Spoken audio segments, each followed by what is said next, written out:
Assalamualaikum warahmatullahi wabarakatuh. Masih bersama kami di channel Kenyataan Hidup. Pada kesempatan kali ini akan menceritakan filosofi ayam tentrem, mengejar ketentraman dan kedamaian. Manusia akan sulit mencapai kondisi hati yang tentram damai ketika selalu mengutamakan materi dan duniawi, lebih mengutamakan mengejar keinginan daripada kebutuhan. Tidak tulus dan ikhlas dalam menjalani kehidupan, tidak lapang dada, sempit hati, serta sulit memaafkan. Hati sulit merasa puas, selalu dipenuhi oleh keinginan-keinginan yang belum didapatkan.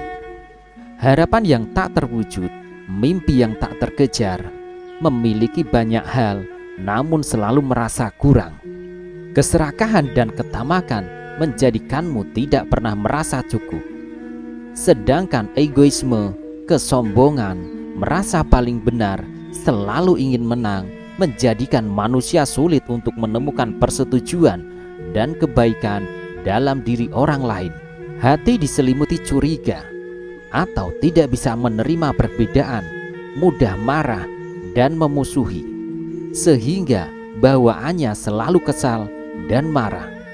Kadang kita harus berhenti sejenak, menoleh ke belakang dan bersyukur.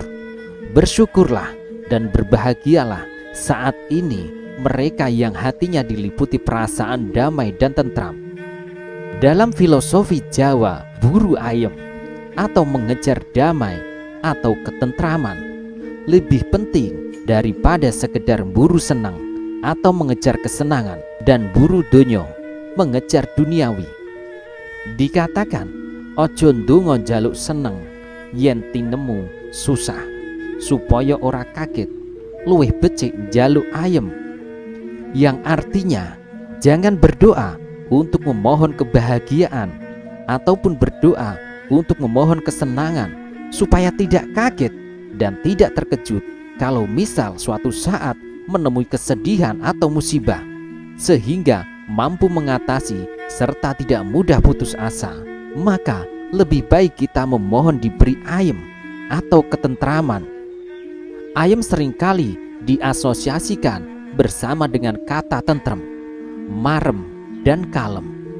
Tentram atau damai, puas atau cukup, dan kalem, sabar atau tenang, di mana semuanya berakhir dengan huruf M atau konsonan yang jika diucapkan maka bibir kita akan mingkem atau bibir tertutup rapat untuk melafalkannya dengan sempurna.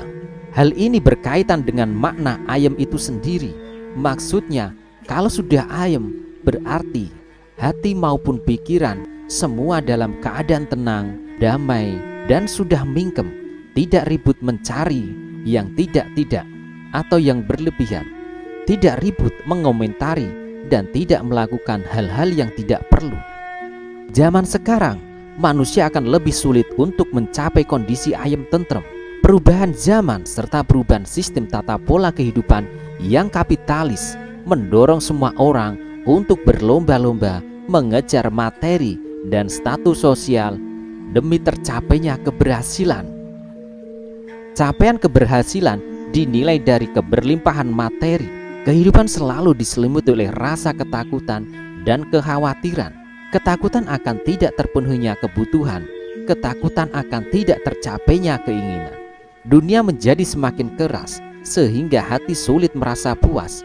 Hati akan selalu diselimuti oleh kekhawatiran, kekhawatiran dengan keinginan-keinginan yang belum didapatkan, harapan yang tidak terwujud, mimpi yang tidak terkejar, memiliki banyak hal namun masih selalu merasa kurang, merasa sulit untuk menemukan persetujuan dan kebaikan dalam diri orang lain, atau tidak bisa menerima perbedaan atau mudah memusuhi, sehingga bawaannya selalu kesal, marah, uring-uringan.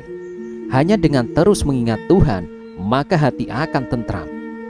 Dahulu, definisi ayem dimaknai sebagai rasa yang hanya dicapai ketika seseorang sudah dalam usia lanjut.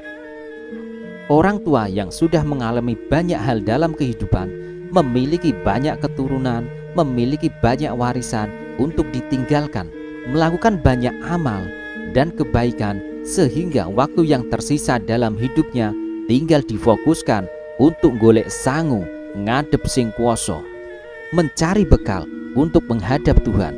Semua kebutuhan hidup dan materi tercukupi. Tetapi apa kita harus sudah memiliki segalanya baru bisa merasa ayem dan tentrem?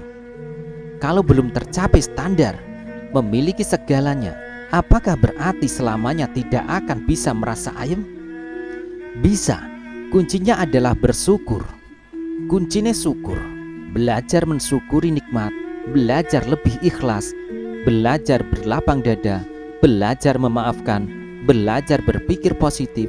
Seperti daun yang gugur jatuh di aliran sungai, ia akan selalu tulus mengikuti dan menyatu bersama aliran air, menyatu dengan aliran alam dan kehendak Tuhan.